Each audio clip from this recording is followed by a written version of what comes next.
Not only do I love Christmas animations, but I also love Melissa Joan Hart and have done since I was 7 years old. So when I discovered the existence of Santa Mouse and the Ratdeer, I was pretty excited. Having watched it, I can say that it is quite cute. I did enjoy it. It's not my favourite festive animation, but I'd say it's worth a watch at least once if you do like very merry, fluffy Christmas films. This was released in 2000, directed by Chris Bartleman, written by Dean Stefan.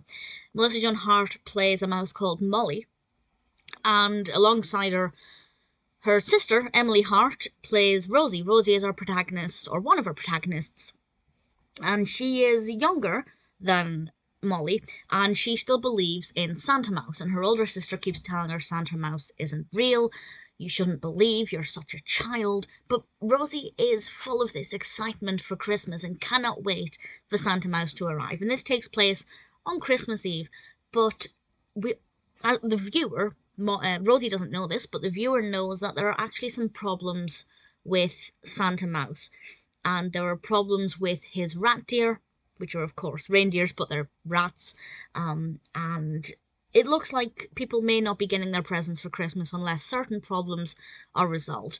I rather like it. I didn't like the fact that the rat deer were quite pessimistic.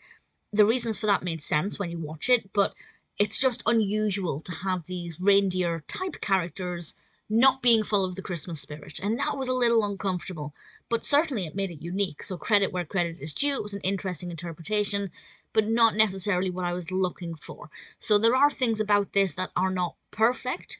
They make sense within the context of the narrative, but depending on what you're wanting to get out of this, it may be quite jarring.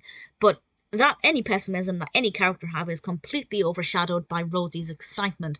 I love the fact that no matter how much Molly tells her that Santa Mouse isn't real, there's always a rebuttal. She's so full of enthusiasm and excitement, and that really comes across. And the voice acting is absolutely brilliant, which is no surprise to me at all, of course. And I really enjoyed it. The style of animation is very pleasing.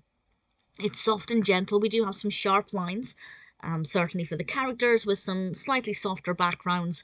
It's very easy to watch. The colours are all very appealing. It's very well edited. It's very consistent in its style. And from start to finish, I thought it was very cute. The problems that arise are quite intense. If a young child is watching it, they may feel the anxiety that some of the characters feel. And definitely Rosie's excitement on Christmas Eve is very palpable. So it's very enjoyable if you're looking for this kind of film. As I said, it's not perfect. There is room for, well, maybe not room for improvement, but things that I personally would have done differently. But it worked within the context of the narrative. If you are looking for a fun, sweet Christmas animation, it's about half an hour. Definitely give it a watch at least once. As a Melissa Joan Hart fan, obviously I enjoyed that aspect of it. Definitely worth watching at least once. I might not watch it again immediately. It's not going to become an annual favourite, but I'll probably watch it again at some point in the future. I'd say it's definitely worth watching at least once.